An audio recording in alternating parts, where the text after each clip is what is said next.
യുകെയിലെയും അന്താരാഷ്ട്ര തലത്തിലെയും ഏറ്റവും പുതിയ തത്സമയ വിവരങ്ങളുമായിട്ടാണ് ഈ വാർത്താ ബുള്ളറ്റിൻ. ആദ്യം യുകെ വാർത്തകൾ. യുകെയിൽ വസന്തകാലത്ത് ഇതിനു മുമ്പ് രേഖപ്പെടുത്തിയിട്ടില്ലാത്ത വിധം കടുത്ത ചൂടാണ് ഇപ്പോൾ അനുഭവപ്പെടുന്നത്. തുടർച്ചയായ രണ്ടാം ദിവസവും രാജ്യത്തിന്റെ പല ഭാഗങ്ങളിലും താപനില 35 ഡിഗ്രി സെൽഷ്യസ് വരെ ഉയർന്നതായാണ് റിപ്പോർട്ടുകൾ സൂചിപ്പിക്കുന്നത്. ചരിത്രത്തിലാദ്യമായി യോർക്ക്ഷയർ ഉൾപ്പെടെയുള്ള പ്രദേശങ്ങളിൽ രാത്രിയിലെ താപനില 20 ഡിഗ്രിക്ക് താഴേക്ക് പോകാത്ത ട്രോപ്പിക്കൽ നൈറ്റ് പ്രതിഭാസം ഉണ്ടായതായും കാലാവസ്ഥാ നിരീക്ഷകർ വ്യക്തമാക്കുന്നു. കടുത്ത ചൂടിനെ തുടർന്ന് രാജ്യത്തിന്റെ വിവിധ ഭാഗങ്ങളിൽ ആരോഗ്യ മന്ത്രാലയം അതീവ ജാഗ്രതാ നിർദ്ദേശം ഹെൽത്ത് അലർട്ട്സ് പുറപ്പെടുവിച്ചിട്ടുണ്ട്. യുകെ രാഷ്ട്രീയത്തിലേക്ക് കടക്കുകയാണെങ്കിൽ ലേബർ പാർട്ടിക്കുള്ളിൽ ആഭ്യന്തര തർക്കങ്ങൾ മുറുകുന്നതായാണ് പുതിയ റിപ്പോർട്ടുകൾ. മുൻ പ്രധാനമന്ത്രി ടോണി ബ്ലെയർ ഇപ്പോഴത്തെ ലേബർ നേതൃത്വത്തിനെതിരെ കടുത്ത വിമർശനവുമായി രംഗത്തെത്തിയിട്ടുണ്ട്.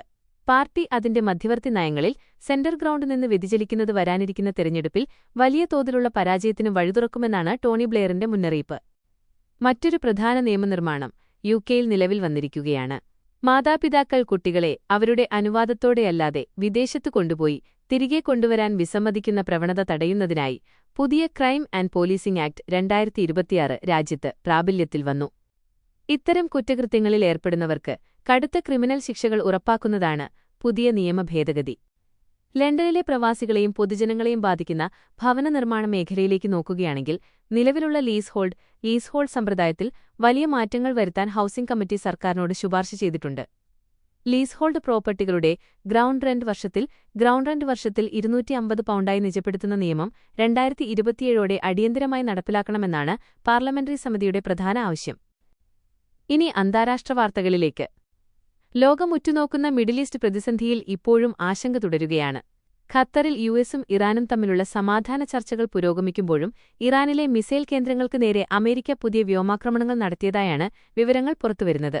ചർച്ചകളിൽ അമേരിക്ക പൂർണ്ണമായ ആത്മാർത്ഥത കാണിക്കുന്നില്ലെന്ന് ഇറാൻ കുറ്റപ്പെടുത്തുമ്പോൾ മിഡിൽ ഈസ്റ്റിലെ ഈ തുടർച്ചയായ സംഘർഷങ്ങൾ ആഗോളതലത്തിൽ വലിയ രീതിയിലുള്ള ഭക്ഷ്യക്ഷാമത്തിനും പട്ടിണിക്കും കാരണമാകുന്നുണ്ടെന്ന് യുഎന്നിന്റെ വേൾഡ് ഫുഡ് പ്രോഗ്രാം മേധാവി മുന്നറിയിപ്പ് നൽകുന്നു.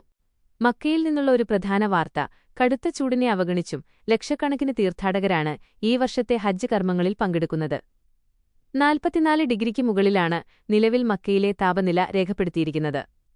മുൻവർഷങ്ങളിലെ കടുത്ത ചൂടുമൂലമുണ്ടായ അപകടങ്ങൾ കണക്കിലെടുത്ത് സൗദി ഭരണകൂടം വലിയ രീതിയിലുള്ള പ്രതിരോധ സംവിധാനങ്ങളും കൂളിംഗ് സ്റ്റേഷനുകളുമാണ് ഇത്തവണ തീർത്ഥാടകർക്കായി ഒരുക്കിയിട്ടുള്ളത്.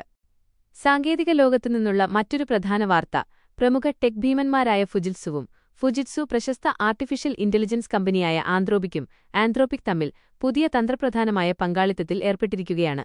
ജപ്പാനിലെ പ്രമുഖ വ്യവസായ മേഖലകളിൽ സുരക്ഷിതവും വിശ്വസനീയവുമായ AI സാങ്കേതികവിദ്യകൾ വേഗത്തിൽ നടപ്പിലാക്കുകയാണ് ഈ സഖ്യത്തിലൂടെ ഇരു കമ്പനികളും ലക്ഷ്യമിടുന്നത്. ഇതോടെ ഇന്നത്തെ തത്സമയ വാർത്താ ബുള്ളറ്റിൻ ഇവിടെ